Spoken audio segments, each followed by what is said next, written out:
ಮಾಜಿ ಶಾಸಕ ಅಪ್ಪುಗೌಡರ ಮೇಲೆ ಎಫ್ಐಆರ್ ದ್ವೇಷ ರಾಜಕಾರಣದ ಪ್ರತಿಬಿಂಬ. ಪ್ರಕರಣ ಹಿಂಪಡೆಯದಿದ್ದರೆ ಉಗ್ರ ಹೋರಾಟದ ಎಚ್ಚರಿಕೆ ನೀಡಿದ ಬಿಜೆಪಿ ನಿಯೋಗ. ಹೌದು ವೀಕ್ಷಕರೇ, ಮಾಜಿ ಶಾಸಕ ದತ್ತಾತ್ರೇಯ ಪಾಟೀಲ್ ರೇವೂರ್ ಅವರ ಮೇಲೆ ಆಗಿರುವ ಎಫ್ಐಆರ್ ಖಂಡಿಸಿ ಅಫಜಲ್ಪುರ ಪಟ್ಟಣದ ಬಸವೇಶ್ವರ ವೃತ್ತದಿಂದ ತಹಶೀಲ್ದಾರ್ ಕಚೇರಿಯವರೆಗೆ ಬಿಜೆಪಿ ನಿಯೋಗ ಹಾಗೂ ಅಪ್ಪುಗೌಡರ ಅಭಿಮಾನಿ ಬಳಗದಿಂದ ಬೃಹತ್ ಪ್ರತಿಭಟನೆ ನಡೆಯಿತು.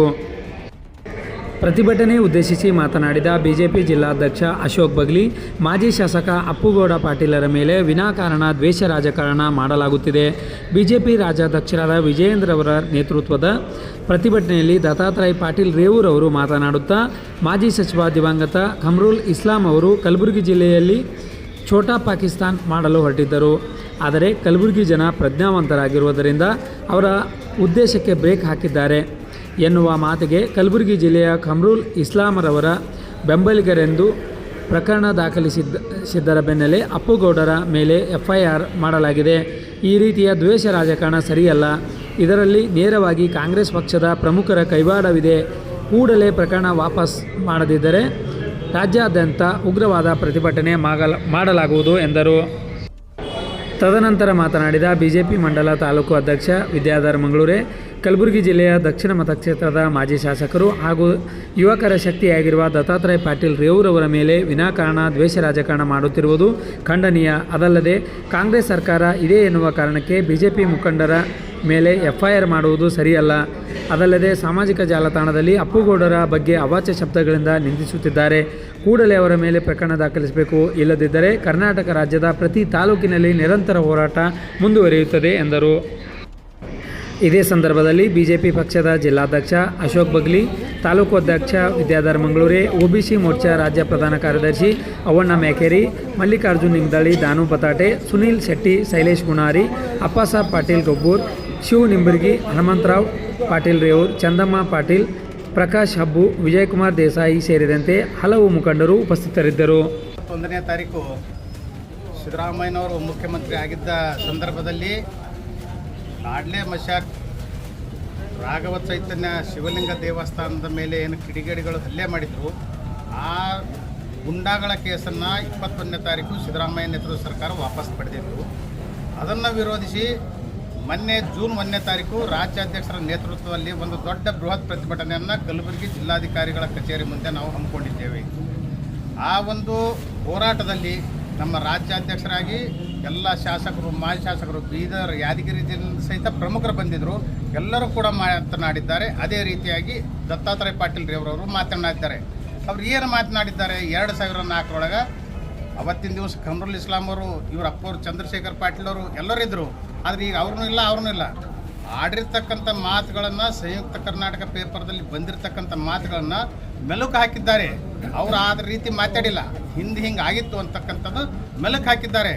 ಕೇವಲ 2004ರಲ್ಲಿ ಆಗಿರ್ತಕ್ಕಂಥ ಘಟನೆ ಮೆಲುಕು ಹಾಕಿದ್ರೆ ಅವ್ರ ಮೇಲೆ ಎಫ್ಐಆರ್ ಹಾಕ್ತಾರೆ. ಅದೇ ಒಂದು ವರ್ಷದ ಹಿಂದೆ ನಮ್ಮ BJP ಶಾಸಕರಾಗಿರ್ತಕ್ಕಂಥ ಬಸವರಾಜ್ ಮತ್ತಿಮೂಡವರು, ಚಂದು ಪಾಟೀಲರು, ಆಂದೋಲ ಶ್ರೀಗಳು ಇವರೆಲ್ಲರಿಗೂ ಸುಪಾರಿ ಕೊಲೆ ಅಂತ ಹೇಳಿ ಸುಪಾರಿ ಕೊಟ್ಟು ಹತ್ಯೆ ಮಾಡಿಸ್ಲಿಕ್ಕೆ ಹಾಕಿದ್ದು ಲಿಖಿತ ರೂಪದಲ್ಲಿ ಸಿಕ್ಕಿತ್ತು. ಆವಾಗ ಎಲ್ಲರೂ ಕೂಡ ಹೋರಾಟ ಮಾಡಿದೆವು. ಒಂದು ಸುಪಾರಿ ಕೊಟ್ಟಿರ್ತಕ್ಕಂಥ ಕೇಸ್ ಇವತ್ತಿನ ತನೂ ಎಫ್ಐಆರ್ ಮಾಡ್ಲಿಕ್ಕೆ ತಯಾರಿಲ್ಲ. ಆದರೆ ಕೇವಲ ಯಾವನೋ ಒಬ್ಬ ತುಷ್ಟೀಕರಣ ರಾಜಕಾರಣಕ್ಕೋಸ್ಕರ ಇವ್ರು ಮಾಡ್ತಾರ. ಮುಂದೆ ಇದೇ ಥರ ಬಿಟ್ಟರೆ ಇವ್ರ ಹೋರಾಟಗಳು ಯಶಸ್ವಿ ಆಯ್ತಪ್ಪ ಅಂದ್ರೆ ಮುಂದಿನ 2 ವರ್ಷದಲ್ಲಿ ನಮ್ಗೆ ಯಾರೂ ಇಲೆಕ್ಷನ್ಗೆ ನಿಂತರ ಆಸೆ ಬರಲ್ಲ. ನಾವೆಲ್ಲ ನಿರ್ನಾಮ ಆಗ್ತೀವಿ ಅಂತಕ್ಕಂಥ ಭಾವನೆ ಇಟ್ಕೊಂಡು ನಮ್ಮ ನಾಯಕರುಗಳನ್ನ ಸದೆ ಬಡಿಬೇಕು. ಒಬ್ಬೊಬ್ಬರನ್ನ ಕೇಸ್ ಹಾಕಿ ಹತ್ತಿಕ್ಬೇಕು. ಅಪ್ಪುಗೌಡ್ರಿಗೆ ಕೇಸ್ ಹಾಕಿ ಅವ್ರ ಮನ್ಯಾಗ ಕೂತ್ರಪ್ಪ ಅಂದ್ರೆ ಹೀಗೆ ಮುಂದಿನ ರೀತಿಯಲ್ಲಿ ಮುಂದಿನ ದಿನಗಳಲ್ಲಿ ಮತ್ತೊಬ್ಬರಿಗೆ ನಾಯಕರಿಗೆ ಕೇಸ್ ಹಾಕಿ ಅವರನ್ನು ಮೂಲೆ ಗುಂಪು ಮಾಡಬೇಕು. ಇದೊಂದು ದೊಡ್ಡ ಷಡ್ಯಂತ್ರದ, ದೊಡ್ಡ ಹುನ್ನಾರದ. ನೀವು ಏನೇ ಮಾಡಿದ್ರು, ಏನೇ ತಿಪ್ಪುರ್ಲಾಗ ಹಾಕಿದ್ರು ಕೂಡ ಅಪ್ಪುಗೌಡರಾಗಲಿ ಇಲ್ಲಿರ್ತಕ್ಕಂಥ ಎಲ್ಲ ಅವ್ರ ಜೊತೆ ಅಭಿಮಾನಿ ಬಳಗದಲ್ಲ, ಯಾರು ಹಿಂದೆ ಸರಿತಕ್ಕಂಥ ಮಾತು ಇಲ್ಲ. ಯಾರು ಅಪ್ಪುಗೌಡರ ಜೊತೆ ಯಾವುದೇ ಸಂದರ್ಭ, ಯಾವುದೇ ಕಷ್ಟ ಕಾಲ ಬಂದ್ರೂ ಅವ್ರ ಜೊತೆ ನಾವೆಲ್ಲರೂ ನಿಲ್ತೀವಿ ಅಂತಕ್ಕಂಥ ಮಾತುಗಳು ಕೂಡ ಈ ಸಂದರ್ಭದಲ್ಲಿ ಹೇಳಬೇಕಾಗ್ತದ. ಅದೇ ರೀತಿಯಾಗಿ ಅವತ್ತೇನು 3ನೇ ತಾರೀಕು ನಮ್ಮ ಈಗ ಗೃಹ ಸಚಿವರಾದರು 3ನೇ ತಾರೀಕು ಮಂತ್ರಿಯಾಗಿ ಪ್ರಮಾಣ ವಚನ ಸ್ವೀಕಾರ ಮಾಡ್ತಾರೆ. ಮಧ್ಯಾಹ್ನ 4 ಗಂಟೆ ಬೆಂಗಳೂರಿನಲ್ಲಿ ಪ್ರಮಾಣ ವಚನ ಸ್ವೀಕಾರ ಮಾಡ್ತಾರೆ. ರಾತ್ರಿ 8 ಗಂಟೆಗೆ ಕೇಸ್ ಆಗ್ತದೆ. ಅಲ್ಲಿ ಸಚಿವರು ಆದ ತಕ್ಷಣನೇ ಫೋನ್ ಹಚ್ತಾರೆ, ಒತ್ತಡ ಹಾಕ್ತಾರೆ. ಒಬ್ಬ ಸಾಮಾನ್ಯ ಕಾರ್ಯಕರ್ತ ಹೋಗಿ ಒಂದು ಕೇಸ್ ಕೊಟ್ಟರೆ ಎಫ್ಐಆರ್ ಮಾಡ್ತಾರೆ. ಅದೇ 18 ಕಿಡಿಗೇಡಿಗಳು ದತ್ತಾತ್ರೇಯ ಪಾಟೀಲ್ ರೇವ್ರವರು, ಒಬ್ಬರು ಮಾಜಿ ಶಾಸಕರು, ಮಾಜಿ KKRDB ಅಧ್ಯಕ್ಷರು, ಅವ್ರ ವಿರುದ್ಧ ಅವಹೇಳನಕಾರಿ ಮಾತಾಡ್ತಾರ. ನೀವು ಹೊರಗೆ ಬಂದು ನೋಡು, ನಿನ್ನನ್ನು ಹೊಡಿತೀವಿ, ನಿನ್ನನ್ನು ಮುಗಿಸ್ತೀವಿ, ಅವಾಚ್ಯ ಶಬ್ದಗಳಿಂದ ಹೊಲಸು ಬೈತಾರ. ಅಂತ 18 ಕಿಡಿಗೇಡಿಗಳಿಗೆ ಪ್ರೂಫ್ ಸಮೇತ ನಾವು ಕಲಬುರಗಿ ಕಮಿಷನರ್ಗೆ ಮಾಹಿತಿಯನ್ನು ಕೊಟ್ಟಿದ್ದೇವೆ, CD ಮಾಡಿ ಕೊಟ್ಟಿವಿ, ಫೋಟೋ ಕೊಟ್ಟಿವಿ, ವಾಟ್ಸಪ್ ಗ್ರೂಪ್ನಾಗ ಕೊಟ್ಟಿರ್ತಕ್ಕಂಥ ಲಿಂಕನ್ನು ಕಳಿಸೀವಿ. ಇಂತಿಂಥವ್ರು ಈ ಥರ ಮಾತಾಡ್ಯಾರ, ಇವ್ರಿಗೆ FIR ಮಾಡಿರಿ, ಇವ್ರಿಗೆ ಒದ್ದೊಳಗೆ ಹಾಕ್ರಿ ಅಂತ ಹೇಳಿವಿ. ಆದರೆ ಕೇವಲ ಇಬ್ಬರ ಮೇಲೆ ಕೇಸ್ ಮಾಡ್ಯಾರ. 18 ಮಂದಿ ಏನು ಮಾತಾಡ್ಯಾರ ವಾಟ್ಸಪ್ನಲ್ಲಿ ಎಲ್ಲ ಬರ್ತಕ್ಕಂಥದ್ದು ಅವ್ರು ಸಾಮಾನ್ಯ ಕಾರ್ಯಕರ್ತರು, ಸಾಮಾನ್ಯ ಪ್ರಜೆಗಳವರು. ಯಾರಂದರೆ ಈಗಿನ ಉಸ್ತುವಾರಿ ಸಚಿವರ ಅವ್ರ ಮನುಷ್ಯರವರು. ಅವ್ರ ಮನುಷ್ಯರು ಮಾಡಿದ ಯಾರಿಗೇ ಮಾತಾಡಿದ್ರು ಏನೇ ಮಾಡಿದ್ರು ಅವ್ರ ಮೇಲೆ ಕೇಸ್ ಆಗಲ್ಲ. ಆದರೆ ದತ್ತಾತ್ರೇಯ ಪಾಟೀಲ್ ಅಭಿಮಾನಿಗಳು ಅಥವಾ BJP ಕಾರ್ಯಕರ್ತರು ಯಾರಾದರೂ ಏನಾದ್ರು ಮಾತಾಡಿದ್ರೆ, ಸಣ್ಣ ಪುಟ್ಟ ಮಾತಾಡಿದ್ರು ದೊಡ್ಡ ವಿಷಯ ಮಾಡಿ ಕೇಸ್ ಹಾಕೋದು. ಈ ಅಂದಿಸ್ತಕ್ಕಂಥ ಭಯ ನಿರ್ಮಾಣ ಮಾಡ್ತಕ್ಕಂಥ ವಾತಾವರಣ ಪ್ರಿಯಾಂಕ್ ಖರ್ಗೆ ಅವರೇ, ಇದೆಲ್ಲ ಬಿಡ್ರಿ. ಯಾಕಂದ್ರೆ ಇದು ದಂಡಿಗೆ ಹತ್ತದಾಗಲ್ಲ. ಇನ್ನು ಕೇವಲ ನೀವೇನು ಒಂದ್ಸಲ ಅಧಿಕಾರ ಕೊಟ್ಟರೆ ಜನರು ಏನೋ ಮೋಸ ಹೋಗಿ ಗ್ಯಾರಂಟಿ ಆಸೆ ಕೊಟ್ಟರೆ ಇನ್ನೊಂದು 1.5 ವರ್ಷ 1.25 ವರ್ಷದ ಇಲ್ಲಿ ತನಕ ನೀವು ಏನು ಮಾಡೋದು, ಏನು ದಬ್ಬಾಳಿಕೆ ಮಾಡಿದ್ರು ನಿಮ್ಮ ದಬ್ಬಾಳಿಕೆಗೆ, ನಿಮ್ಮ ಗುಂಡಾಗಿರಿಗೆ ಇಲ್ಲಿ ಹೆದರವ್ರು ಯಾರೂ ಇಲ್ಲ. ಬರ್ತಕ್ಕಂಥ ದಿನಗಳಲ್ಲಿ ಜನರೇ ನಿಮಗೆ ತಕ್ಕ ಪಾಠ ಕಲಿಸ್ತಾರ. ಇದೇ ರೀತಿಲೇ ಪಶ್ಚಿಮ ಬಂಗಾಳದಾಗ ಮಮತಾ ಬ್ಯಾನರ್ಜಿನೂ ಇದೇ ಗುಂಡಾಗಿರಿನೇ ಮಾಡಿದಳು. ಯಾಕೆ ಬ್ರಾಹ್ಮಣರಕ್ಕಿದ್ರು ಹಿಜಾಬ್ ಧರಿಸೋದು, ನಮಾಜ್ ಮಾಡೋದು ಮಾಡಿ ಬಾಂಗ್ಲಾದೇಶದಿಂದ ಒಳ ನುಸುಳುಕೋರಿಗೆ 1 ಕೋಟಿ 1.5 ಕೋಟಿ ಜನಸಂಖ್ಯೆಗೆ ಆಧಾರ್ ಕಾರ್ಡ್ ಕೊಟ್ಟು, ಇಲೆಕ್ಷನ್ ಕಾರ್ಡ್ ಕೊಟ್ಟು, ಕೋಟ್ ಹಾಕ್ಸ್ಕೊಂಡು 3 ಸಲ ಗೆದ್ದಿದ್ದಳು. ಆದರೆ ಅಲ್ಲಿರ್ತಕ್ಕಂಥ BJP ಕಾರ್ಯಕರ್ತರಿಗೆ, ಅಲ್ಲಿರ್ತಕ್ಕಂಥ TMC ಗುಂಡಾಗಳು ಮನೆಗೆ ಹೋಗಿ ಬಿಳಿ ಸೀರೆಗಳು ಕೊಟ್ಟರ ಮಹಿಳೆಯರಿಗೆ. ನಿನ್ನ ಗಂಡ BJP ತಿರುಗಾಡ್ಲಿಕ್ಕತ್ತನ, ಮೇ 4ನೇ ತಾರೀಕು ರಿಸಲ್ಟ್ ಬರ್ತದ, ಅವತ್ತಿನ ದಿನ TMC ಸರ್ಕಾರ ಬರ್ತದ, ನಿನ್ನ ಗಂಡ ಖಲಾಸ್ ಮಾಡ್ತೀವಿ, ಅವತ್ತು ನೀನು ಉಟ್ಕೊಳಕ್ಕೆ ಸೀರೆ ಇರಲ್ಲ, ಈ ಬಿಳಿ ಸೀರೆ ತಗೋತೇಳಿ ಅಡ್ವಾನ್ಸ್ ಆಗಿ ಕೊಟ್ಟಿದ್ದಳಕಿ. ಇವತ್ತಿನ ದಿನ ಆಕಿ ಪರಿಸ್ಥಿತಿ ಏನಾಯ್ತು, ಓಡ್ಲಿಕ್ಕತ್ತಾಳೆ ಬೀದಿ ಒಳಗೆ. 80 ಮಂದಿ ಆರಿಸಿ ಬಂದರು, 58 ಮಂದಿ ಅಕ್ಕಿ ಜೋಡಿ ಇರ್ಲಿಕ್ಕೆ ಅಲ್ಲಂದ್ರು, 28 ಮಂದಿ ಲೋಕಸಭಾ ಸದಸ್ಯರಿದ್ರು, 20 ಮಂದಿ ಸಾಕು ನಾವು NDA ಜೊತೆ ಹೋಯ್ತಂದ್ರು. ನಿಮ್ಮ ಕರ್ನಾಟಕದಲ್ಲಿ ಕಾಂಗ್ರೆಸ್ ಅಳಿಯುವ ಕಾಲ ಭಾಳಷ್ಟು ದಿನ ಇಲ್ಲ. ಇನ್ನೇನು 1 ವರ್ಷ 1.5 ವರ್ಷ 1 ವರ್ಷ 9 ತಿಂಗಳು ಏನು ಅಧಿಕಾರ ಅದ ನಿಮಗೆ. ಏನು ಮಾಡ್ತೀರಿ? ನಿಷ್ಠೆಯಿಂದ ಜನರಿಗೆ, ಸಾರ್ವಜನಿಕರು ನಿಮ್ಮ ಮೇಲೆ ವಿಶ್ವಾಸ ಇಟ್ಟು ಏನು ನಿಮ್ಗೆ ಅಧಿಕಾರ ಕೊಟ್ರ ಅದನ್ನು ಉಳಿಸ್ಕೊಳ್ಳೋಂಥ ಕೆಲಸ ಮಾಡಿರಿ. ನೀವು ದತ್ತಾತ್ರೇಯ ಪಾಟೀಲ್ ಅಂತ ನಿಷ್ಠಾವಂತ ಕಾರ್ಯಕರ್ತರು, ಅಂಥ ನಾಯಕರನ್ನು ನೀವು ಬೆಗ್ಗು ಬಿಡ್ಲಿಕ್ಕೆ ಪ್ರಯತ್ನ ಮಾಡಿದ್ದೆ. ಆದ್ರೆ ಇಡೀ ಕಲಬುರಗಿ ಜಿಲ್ಲೆಯಲ್ಲಿ ಇರ್ತಕ್ಕಂಥ 9 ವಿಧಾನಸಭಾ ಕ್ಷೇತ್ರಗಳಿಗೆ ಕಾಂಗ್ರೆಸ್ ನಿರ್ನಾಮ ಮಾಡ್ಲಿಕ್ಕೆ ಎಲ್ಲರೂ ಹೊಂಚಾಕೊಂಡು ಕೂತಾರ. ಯಾಕಂದ್ರೆ ಬಾಯಲ್ಲಿ ಯಾರೂ ಹೇಳಲ್ಲ. ನಿಮ್ಮ ಕಾಂಗ್ರೆಸ್ನವರೇ ನಮಗೆ ಫೋನ್ ಹಚ್ಚಿ ಹೇಳ್ತಾರ, ಏನ್ರಿ ಇವ್ರದ್ದು ಗುಂಡಾಗಿರಿ ಭಾಳ ಆಯ್ತು, ಇವ್ರದ್ದು ದಬ್ಬಾಳಿಕೆ ಭಾಳ ಆಯ್ತು. ಹೋಮ್ ಮಿನಿಸ್ಟರ್ ಆದ ತಕ್ಷಣನೇ RSS ಪತ್ರ ತೆಗೆದಿಡ್ರಿ, ರಿಜಿಸ್ಟ್ರೇಷನ್ ಮಾಡ್ರಿ ಅಂತ ಹೇಳ್ತಾರೆ. ಇದು ಒಂದು 50 ದೇಶಗಳಲ್ಲಿ, ಇದು ಒಂದೇ ಭಾರತದಲ್ಲೆಲ್ಲ ಸುಮಾರು ವಿಶ್ವದ 50 ದೇಶಗಳಲ್ಲಿ ಇರ್ತಕ್ಕಂಥ ಸಂಘದ. ಇದಕ್ಕೆ ಕೂಡ ನೀವು ಒಂದು ತುಷ್ಟೀಕರಣ ರಾಜಕಾರಣಕ್ಕೋಸ್ಕರ ಮುಸ್ಲಿಂ ಮತ ಬಾಂಧವರ ಓಟ್ಗಳನ್ನು ತೆಗೆದುಕೊಳ್ಳೋಕ್ಕೋಸ್ಕರ ಏನು ಮಾಡ್ತೀರಿ ಕುತಂತ್ರ, ಇದು ಮಾಡಬೇಡ್ರಿ ಪ್ರಿಯಾಂಕ್ ಖರ್ಗೆ ಅವರೇ. ಮುಂದಿನ ದಿನಗಳಲ್ಲಿ ನಿಮ್ಮದೇ ಕಾಲುಗಳು ಇರಲ್ಲ, ನಿಮ್ಮ ಕಾಲಿತ್ತು ಇಲ್ಲಿತನ, ಈ ಕಾಲು ನಿಮ್ದು ಸರದದ, ಮುಂದೆ ಮತ್ತೆ ನಮ್ಮದೇ ಸರ್ಕಾರ ಬರ್ತದ. ಈಗೇನು ನೀವೇನು ಆಳನ್ನಾಗ ಏನು ಕೇಸ್ ವಾಪಸ್ ತಗೊಂಡ್ರಿ, ಅದು ನಾವು ಕೋರ್ಟಿಗೆ ಹೋದ್ರೂ ಸಹಿತಕ ಅದು ವಾಪಸ್ ತಗೊಳಕ್ಕೆ ಬಿಡೋದಿಲ್ಲ. ನಾವು ಮೊನ್ನೆ 2ನೇ ತಾರೀಕು ರಾಜ್ಯಪಾಲರಿಗೆ ಭೇಟಿಯಾಗಿ ಯಾವುದೇ ಕಾರಣದಿಂದ ಈ ಕೇಸ್ ವಾಪಸ್ ತಗೋಬಾರ್ದ್ರಿ ಅಂತ ಹೇಳಿ ಮನವಿ ಪತ್ರ ಕೂಡ ಕೊಟ್ಟು ಬಂದೀವಿ. ಈ ಕೇಸನ್ನು ದತ್ತಾತ್ರೇಯ ಪಾಟೀಲ್ ರೇವರವ್ರ ಮೇಲೆ ಹಾಕ್ಯಾರ ಕೇಸ, ಇದನ್ನ B ರಿಪೋರ್ಟ್ ಹಾಕಿ ಕೇಸ್ ವಾಪಸ್ ತಗೋಬೇಕು, ಇಲ್ಲ ಕಮಿಷನರ್ ಅವರು ಇದನ್ನು ವಜಾ ಮಾಡಬೇಕು. ಇಲ್ಲದೆ ಇದ್ರಲ್ಲೇ ಇದು ಕೂಡ ನಾವು ನ್ಯಾಯಸಮ್ಮತವಾಗಿ ಕಾನೂನು ಹೋರಾಟ ಮಾಡ್ತೀವಿ. ನಾವು ಕೊಟ್ಟಿರ್ತಕ್ಕಂಥ 18 ಮಂದಿ ಮೇಲೂ ಕೇಸ್ ಮಾಡಿ ಅವರಿಗೆ ಕೂಡ ಅರೆಸ್ಟ್ ಮಾಡಬೇಕಂತಕ್ಕಂಥ ಮಾತನ್ನು ಹೇಳಿ ನನ್ನ ಮಾತು ಮುಗಿಸ್ತೇನೆ. ಜೈ ಹಿಂದ್.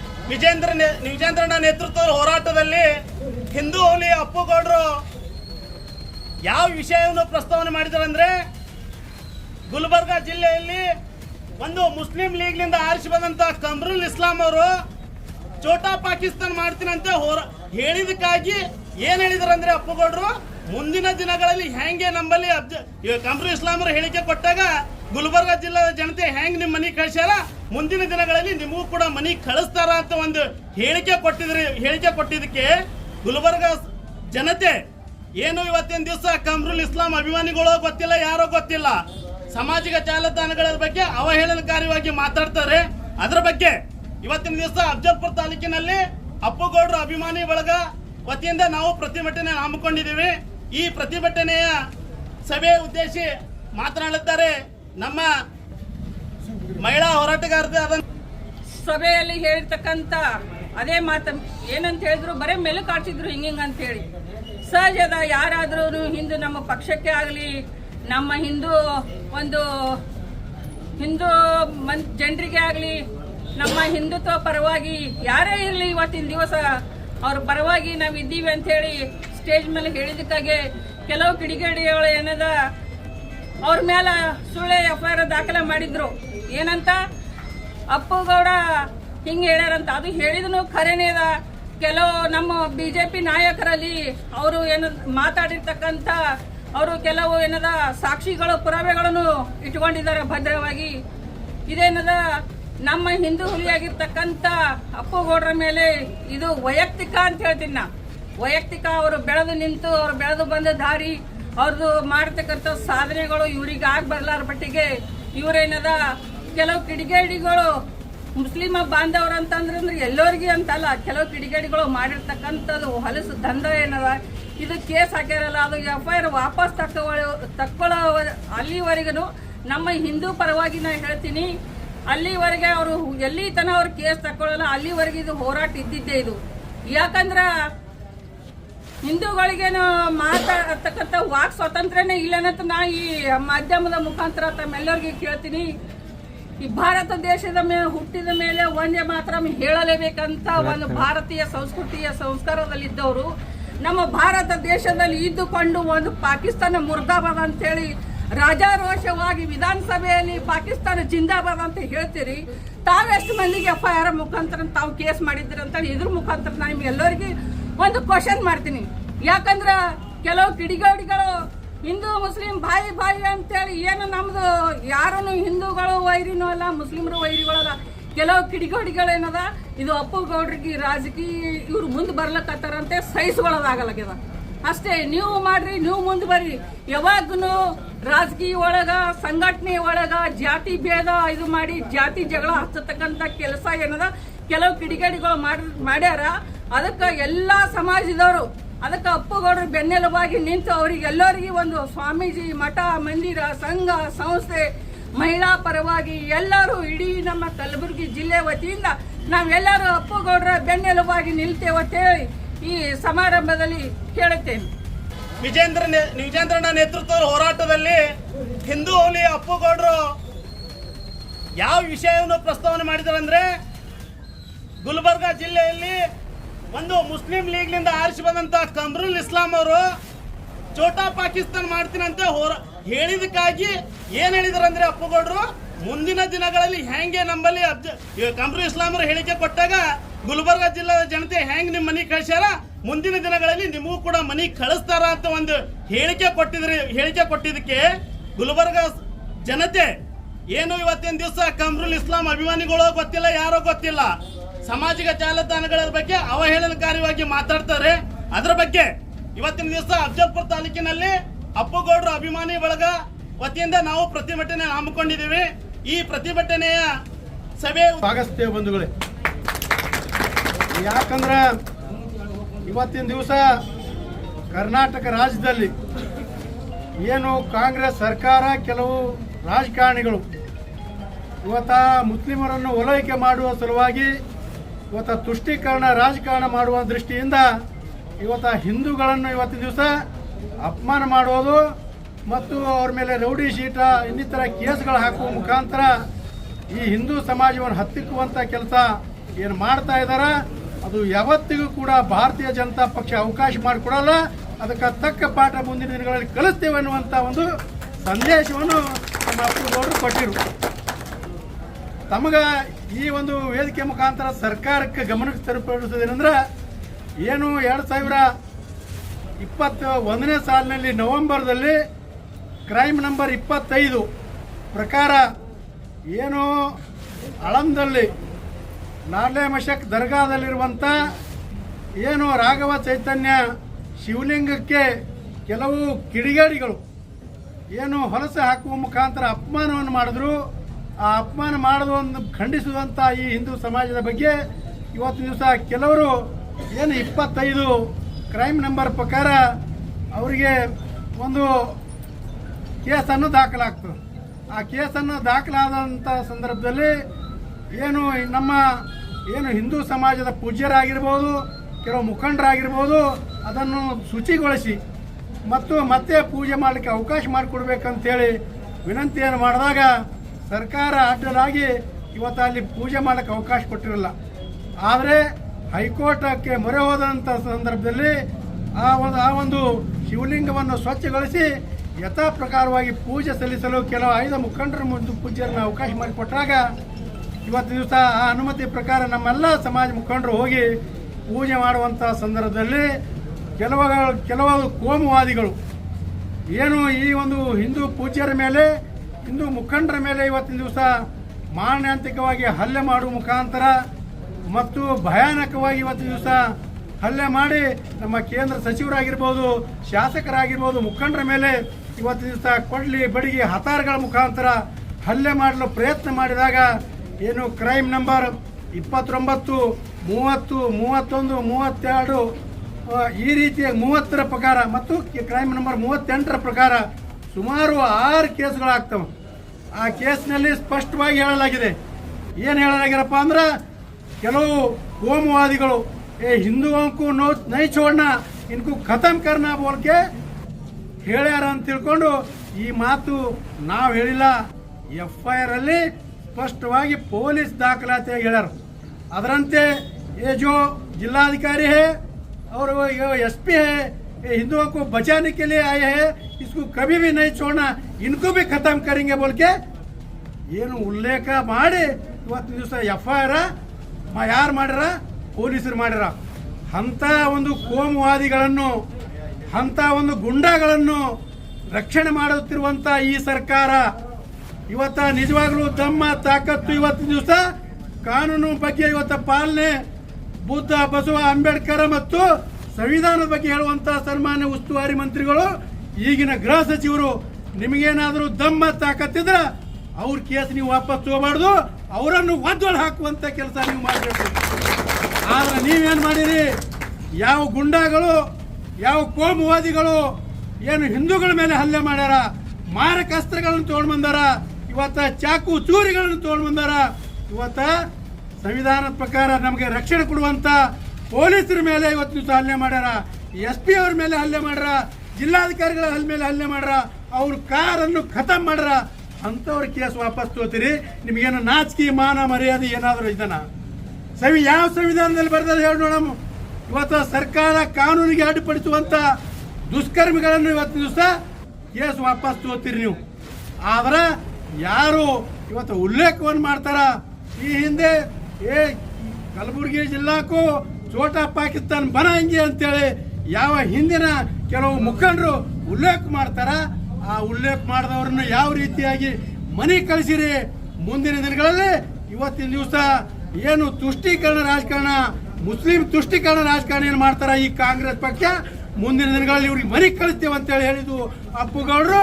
ಅದು ಖರೇನೆ ಹೇಳ್ಯಾರ, ಅದು ನಿಜನೇ ಹೇಳ್ಯಾರ. ಅದಕ್ಕೆಲ್ಲ ನಾವು ಬದ್ಧವಾಗಿದ್ದೀವಿ. ಬಂದು ಅದಕ್ಕೆ ನಾವು ಅಪ್ಪುಗೌಡರ ಜೊತೆ ಇದ್ದೇವೆ, ಅವ್ರ ಪರವಾಗಿದ್ದೆವು.